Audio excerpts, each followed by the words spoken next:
SDM के खिलाफ प्रशासनिक कार्रवाई करनी होगी, करनी होगी, करनी होगी, एसडीएम के खिलाफ प्रशासनिक कार्रवाई करनी होगी, करनी होगी, करनी होगी। तो ये 3 पुश्तों की कमाई है। ये घर कोई एक जयसिंह का नहीं है। ये कोई घर जो है गोपाल सिंह का नहीं है। इसमें 3 पुश्तों का खून लगा है। ये कोई चोरी डकैती से नहीं बना है। इसमें इन परिवारों के जो है माताओं का, बहनों का, हमारे बुजुर्गों का जो है खून पसीना बहाकर ये घर तब बना है। कोई चोरी डकैती और ये चीटा बेच के नहीं बना। डीएफओ को बर्खास्त करना होगा, करना होगा, करना होगा, बर्खास्त करना होगा, करना होगा, करना होगा। नतीजा ये हुआ, हालांकि हम तो गिरफ्तार होकर हमें नाहन जेल भेज दिया था। 21 एक लोग थे और मुकदमा भी 307 का हत्या करने के प्रयत्न का मुकदमा, और एक भी चौकी, एक भी थाना जो उपला हिमाचल प्रदेश है जहां पर सेब पैदा होता है, सबका घेराव किसानों ने किया। तो ये है किसान का इतिहास हिमाचल प्रदेश में। विजिट करें भूषण ज्वेलर्स सोलन। जिंदाबाद, जिंदाबाद, एकता जिंदाबाद, जिंदाबाद, जिंदाबाद, हमारी लड़ाई जिंदाबाद, जिंदाबाद, जिंदाबाद, हमारी लड़ाई जिंदाबाद, जिंदाबाद, जिंदाबाद, हमारी एकता जिंदाबाद, जिंदाबाद, जिंदाबाद। ये बेदखली बंद करो, बंद करो, बंद करो, घर की तालाबंदी बंद करो, बंद करो, बंद करो। घर की तालाबंदी नहीं चलेगी, नहीं चलेगी, नहीं चलेगी, वो भूमि से बेदखली नहीं चलेगी। नहीं चलेगी, नहीं चलेगी। किसान एकता जिंदाबाद, जिंदाबाद, जिंदाबाद, किसान बागवान एकता जिंदाबाद, जिंदाबाद, जिंदाबाद, हमारा संगठन जिंदाबाद, जिंदाबाद, जिंदाबाद, सेब उत्पादक संघ जिंदाबाद, जिंदाबाद, जिंदाबाद, हमारे हक की लड़ाई जिंदाबाद। जिंदाबाद, जिंदाबाद। सब लोग पढ़े लिखे।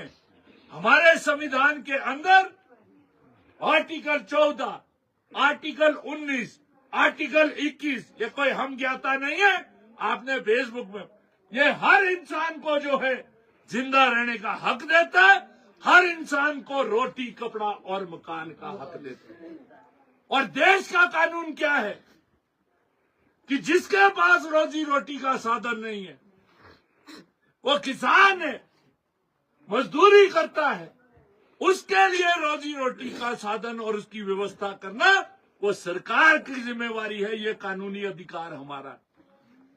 जिसके पास घर नहीं है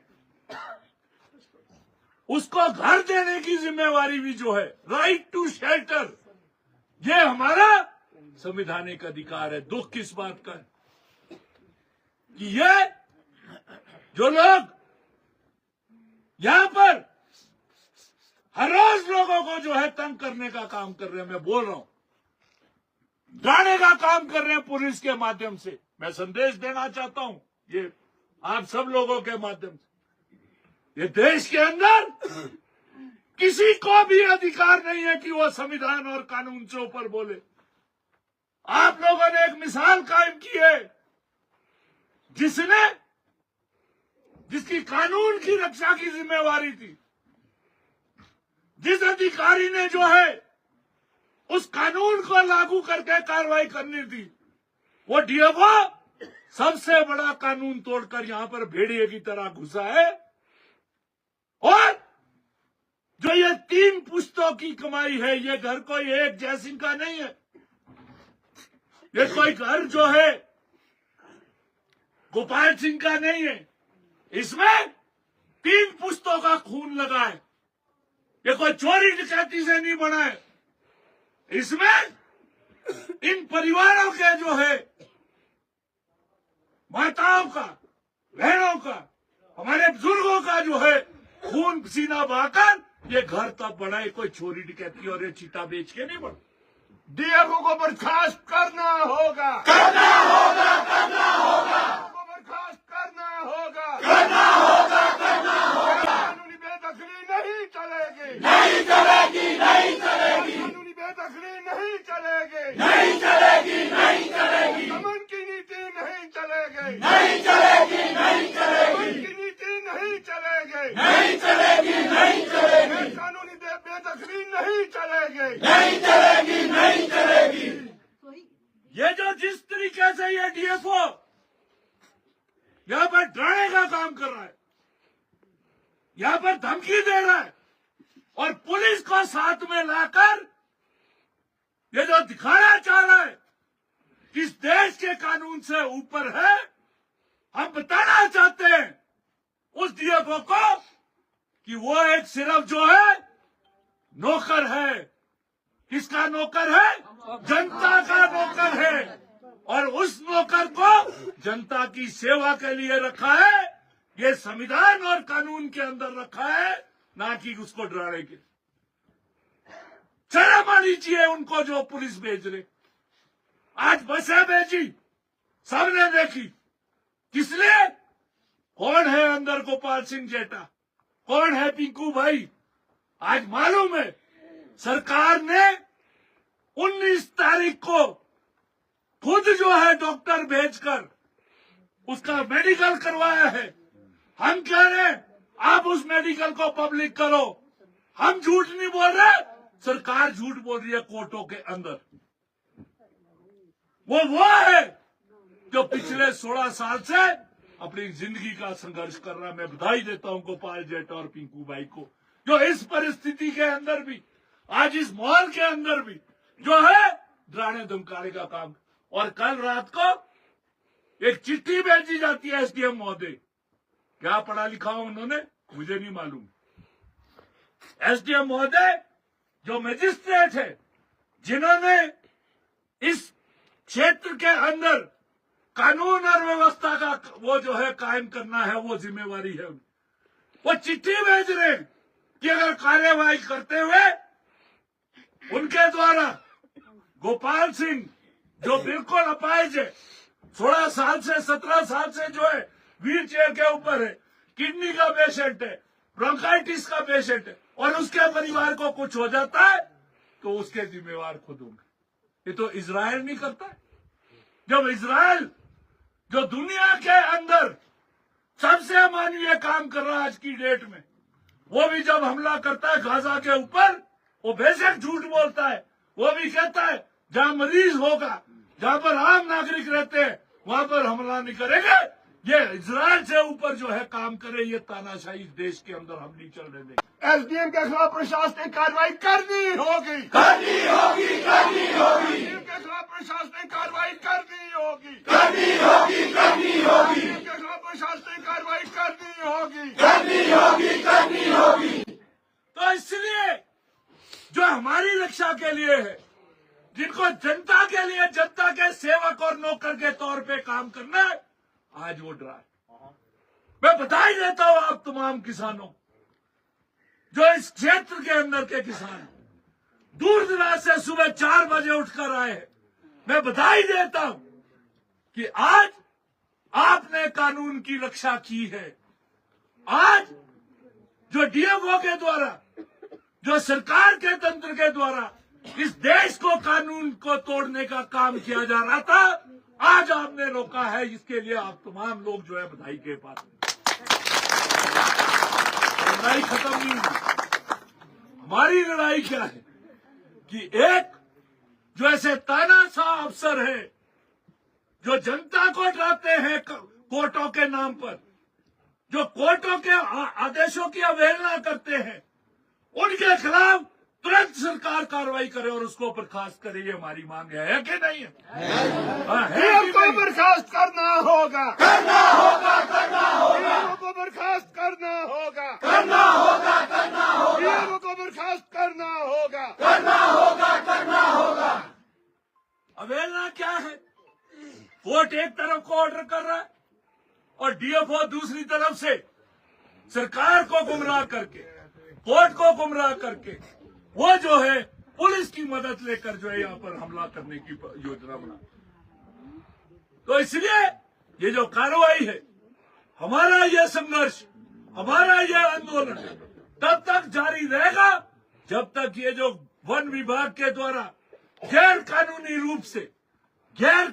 रूप से मैं बार बार बोल रहा हूँ, ये जो कार्रवाई की जा रही है बेदखली की, ये जो तालाबंदी की, ये जो मरीजों को जो है डराने धमकाने का, रात को जो है एम्बुलेंस से और ये मारने की चिट्ठियां भेजी जा रही है, उसके तहत जो है हम इसका आंदोलन को, इस संघर्ष को तब तक जारी रखेंगे जब तक ये कार्रवाई जो है तालाबंदी बंद होगी। रखेंगे कि नहीं रखेंगे? रखेंगे कि नहीं रखेंगे? ये मकान हमारा है, ये मकान हमारा है, इसका संघर्ष जारी है, इसका संघर्ष जारी है। हिमाचल प्रदेश का तजर्बा इससे पहले क्या रहा? जब दमन इन्होंने किया, 87 में दमन हुआ पहला, और उस समय मांटा जी चले गए हैं, उस समय ये सबसे बड़ा दस्ता ये रोडू से आया था जो 19 अगस्त 1987 को, और वो क्या था 19 अगस्त 1987 सिर्फ हिमाचल प्रदेश के उस समय के मुख्यमंत्री को ये कहना था कि ये जो आपने समझौता किया है चंद किसानों के साथ, ये मान्य नहीं है। सिर्फ वो बताने जा रहे थे, और ये नहीं था, क्योंकि सीजन तो आपको बताया 19 अगस्त तक कितना चल जाता है, लेकिन बहुत बेरहमी के साथ लाठीचार्ज किया, बहुत बेरहमी। और नतीजा क्या हुआ? नतीजा ये हुआ, हालांकि हम तो गिरफ्तार होकर हमें नाहन जेल भेज दिया था, 21 लोग थे, और मुकदमा भी 307 का, हत्या करने के प्रयत्न का मुकदमा, और एक भी चौकी, एक भी थाना जो उपला हिमाचल प्रदेश है जहां पर सेब पैदा होता है, सबका घेराव किसानों ने किया। तो ये है किसान का इतिहास हिमाचल प्रदेश में। अगर इस सरकार और इस सरकार के तंत्र को ये बातें नहीं पता है, पिछली जितनी भी ये रिपोर्टें हैं, FIR है जो थानों में दर्ज है, उसका इतिहास निकालो और समझने की कोशिश करो, बिल्कुल हिम्मत करो। यही हम इनको समझाना चाह रहे हैं कि ऐसा नहीं है, हम शांति प्रिय हैं, हम बहुत सम्मान देते हैं जिस प्रकार की सरकार हो, लेकिन जब कोई हमारे खेत के साथ, खलिहान के साथ और हमारे मान के साथ खेलने का प्रयत्न करते हैं, हमने आज नहीं उस समय से जवाब दिया है ना। आजादी के समय तो दिया जब बगार बेट हुआ करता था, लेकिन उसके बाद जो हमारे जीवन के अंदर जो ये समय हुए हैं, उसमें ये सीख ले, उससे सीख ले। और क्या हुआ, उसका नतीजा क्या हुआ?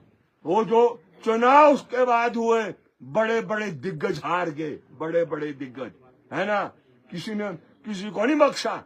और उसके बाद 90 हुआ, 90 में भी वही नतीजा लोगों ने किया। तो हम इनको यही समझाना चाहते हैं, मेहरबानी कर इस बात को समझने की कोशिश करो, और इन भूमि को, इसका नियमितीकरण कैसे होना है उधर ज्यादा फोकस करो। और मैंने पहले भी आपसे इस बात को शेयर किया है कि ये पहली दफा नहीं हुआ। 1980 के बाद पहला अटेम्प्ट 1997 में किया, फिर 2 अटेम्प्ट 1998 में किया, फिर तीसरा अटेम्प्ट 2000 में किया। ये लगातार अटेम्प्ट किए जा रहे हैं, कोशिशें किए जा रहे हैं कि इस भूमि को किस तरीके से इसका नियमितीकरण करना। आप तो बेदखली की तरफ वो फोकस कर रहे हैं, अनसेटल करने के लिए वो सारा कार्य कर रहे हैं। तो ये अच्छी बात नहीं है। रोजगार सरकारें दे नहीं पाती है, और रोजगार हमें इन बाग बगीचों से ही मिलता है, जीवन यापन ये चलता है, तालीम हासिल होती है, समाज आगे को बढ़ता है। तो हम समझते हैं इस बात को सरकार और सरकार का तंत्र समझेगा, नहीं समझेगा तो लोग समझा देंगे। इतना ही हमने कहना है, आप पूरी ताकत लगाओ। एक, इस मकान को बचाने के लिए जारी रखेंगे हम, एक बात। नंबर 2 बात है जो संजय चौहान ने कहा कि 27 का सम्मेलन जो ये यहाँ पर होना है नीचे, वो जो स्थान है जुब्बल के अंदर होना है, हाँ जुब्बल कैंची में जो होना है, कौन सा वो है ग्रैंड संगम, हाँ ग्रैंड संगम में होना है। हमें अपनी ताकत टारगेट करनी है, ज्यादा से ज्यादा जो गांव है वहां से लोगों को लाना है ना। सिर्फ ये जो इर्द गिर्द का इलाका है बडार गलू का, सिर्फ यहीं से नहीं, जो ये दूर दरार इलाके हैं जहां से अभी हम पहुंच नहीं सके हैं, चाहे 2 नुमाइंदे हो, 4 नुमाइंदे हो, सिंगल नुमाइंदा क्यों ना हो, वो वहां से भी उनको लाना है, तब ये व्यापक बनेगा। जितना व्यापक हम इसको करेंगे, और व्यापक तब होता है जब संकीर्ण धारा नहीं रखेंगे, संकीर्ण विचार नहीं रखेंगे, पार्टी से ऊपर उठकर, धाटी से ऊपर उठकर, जाति से ऊपर उठ के जब हम करेंगे, तब हम संकीर्णतावाद से ऊपर उठते, तो तभी ये व्यापक होगा। अपनी अपनी पार्टियां जिसकी है रखो, हम किसी की पार्टी के साथ दखलंदाजी नहीं करना चाहते, वो उसकी अपनी पार्टी है। लेकिन ये संगठन जो बना रहे हैं हम, सेब उत्पादक संघ, सेब उत्पादक संघ में चुनाव लड़ने का काम नहीं होता है। सेब उत्पादन संघ में जो सेब उत्पादन से जो समस्या है, बेदखली से लेकर जो भी सेब की समस्या है, उन समस्याओं को साझे रूप कर उसको सरकार और सरकार के तंत्र पर दबाव डालने का काम करते हैं, जिससे हमारी मांग पूरी हो। तो पहली मांग तो इसमें ये है, बाग बगीचे बचेंगे तब सेब बचेगा, तब हमारा जीवन यापन बचेगा। तो पहला काम तो हमारा यही है कि इन बाग बगीचों को बचाने का, जिस पर इन्होंने बहुत बड़ा ग्रहण लगा दिया है। तो इसीलिए वो 27 का जो अधिवेशन है वो सबसे महत्वपूर्ण है। उसमें सफलता अगर होगी तो तब वो 11 फरवरी जो मेमोरेंडम देने का काम होगा, शायद इस इलाके में वो मेमोरेंडम वो बैठ के तय करेंगे, जुब्बल में दिया जाएगा, मैं समझता हूँ वहीं दिया जाएगा उस मेमोरेंडम को। लेकिन उसी अधिवेशन में हम तय करेंगे कि वो कहाँ दिया जाएगा, है ना। क्या वो क्या कहते हैं, खनेटी वाले वहीं देंगे या कोटखाई में देंगे, वो निर्णय भी उसी टाइम तय करेंगे। खनेटी में जब 24 को होगा तो 24 को वो तय कर लेंगे। एक जगह होगा, संख्या बढ़ेगी, है ना, क्योंकि हम 11 फरवरी को चाहते हैं कि ज्यादा संख्या हो। लेकिन ये बैठ के बात तय करनी है, मैं इसको निर्धारित नहीं कर सकता हूँ यहाँ अपनी बातचीत में। ये उन्हीं दिनों में इसको निर्धारित करेंगे कि किस तरीके से हम अपनी संख्या को बढ़ा सकते हैं। सारा सिलसिला है कि सरकार के तंत्र पर दबाव डालने के लिए जो आगे बढ़ेगा, और देखेंगे कि कैसे इसको आगे ले जाना है। मार्च का जिक्र भी संजय चौहान ने किया है, उस काम को भी हम अंजाम करना चाहेंगे। तो ज्यादा मेरे ख्याल अब चर्चा क्या करनी है, पैरादारी करनी पड़ेगी। उसके लिए हम है ना मीटिंग करेंगे, है ना, वो हम उस मीटिंग को वायरल नहीं करना चाहेंगे, है ना, और वो नहीं उसको हम वो हमारा गुप्त काम है जिसको हम करेंगे, क्योंकि वो करना, क्योंकि हम विश्वास इन पर इसलिए नहीं कर रहे हैं कि जितनी बातें इन्होंने हमारे से अभी तक साझी की है, कहीं न कहीं उस बात को इन्होंने तोड़ा है। हम जब जबान दे देते हैं तो हम ऐसी जबान दे देते हैं, हम अपनी जबान को वापस लेने की वो भी नहीं रखते हैं। जब दे दी तो दे दी, लेकिन ये जबान देने के बाद जबान तोड़ते हैं। इसलिए हम ये समझ रहे हैं कि ये अभी भी हमारे साथ इस तरीके का व्यवहार करना चाह रहे हैं कि धोखे में लाकर इस मकान को या दूसरे मकानों को ये सील करने का कार्य करना चाहते हैं, जो हम बहुत क्लियर कह रहे हैं इनको कि उसकी अनुमति हम किसी भी हालत में आपको नहीं देंगे। तो इतनी बात कहकर मैं अपनी बात को समाप्त करता हूं। लेकिन मन पक्का बना लो कि सेब उत्पादक संघ का सदस्य बनना है और औरों को बनाना है, रिश्तेदारों तक पहुंचना है, और जो छोटा मोटा अनबन गांव में होता है उसको भी खत्म करना है ना। जो छोटी मोटी लड़ाइयां गांव में पार्टियों के आधार पर, है ना, वो कई दफा जमीन के आधार पर हो जाती है, कई दफा कुछ और बात को लेकर हो जाती है, मेलों को लेकर हो जाती है, वो भी सारा हमने नैरो करना है, कम करना है। वो कई पीढ़ियों से झगड़े चल रहे हैं, उन झगड़ों को भी खत्म करना है, क्योंकि वो झगड़े भी हमारे लिए बहुत नुकसानदेही होने वाले हैं। क्यों? क्योंकि किसी ने शिकायत कर दी, किसी की झूठी ही डाल दी, वो हमारे लिए मुसीबत बन जाती है। तो वो भी समझाने हैं कि अगर मान लो झगड़ा भी होता है तो ऐसी शिकायतें मत डालो, उसे किसी का फायदा नहीं है। इतनी बात कहकर मैं अपनी बात को समाप्त करता हूँ और आशा और उम्मीद करता हूँ कि ये जो एक परिवर्तन माहौल में आ गया है, जिस दिन मैं पहले दिन आया तो मैं घबरा गया था, ये लड़ेंगे कैसे, ये नहीं लड़ सकते, ये तो घबराए हुए हैं, ये तो सहमे हुए हैं। सहमा हुआ आदमी कभी लड़ नहीं सकता है, घबराया हुआ आदमी नहीं। लेकिन उस दिन और आज के बीच में बड़ा भारी परिवर्तन आया है, बहुत बड़ा आत्मविश्वास पैदा हुआ है, ये सबके अंदर पैदा हुआ है। और वो आत्मविश्वास तब पैदा होता है जब जहन का हिस्सा बात जब बैठ जाती है तो भौतिक ताकत में तब्दील होती है। तो मैं देख रहा हूँ कि लोगों के जहन में ये बात बैठ रही है। ये जो बाहर चंद लोग प्रोपागेंडा करते हैं, है ना, अलग अलग तरीके से करते हैं, और हमें ये हमें ह्यूमिलेट करने की कोशिश करते हैं, हमें ऐसा एहसास करने की कोशिश करते हैं जैसे हमने बड़ा भारी कोई जुल्म कर दिया है। उस बात से आप घबराओ मत, है ना।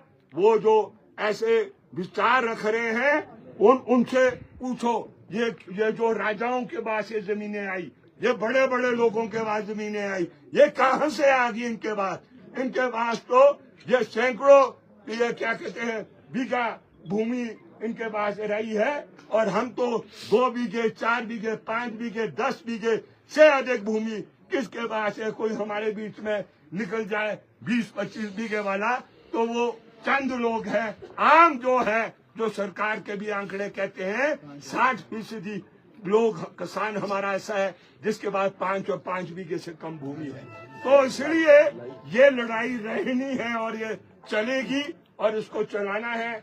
ज्यादा ना कहता हुआ मैं अपनी बात को समाप्त करता हूँ।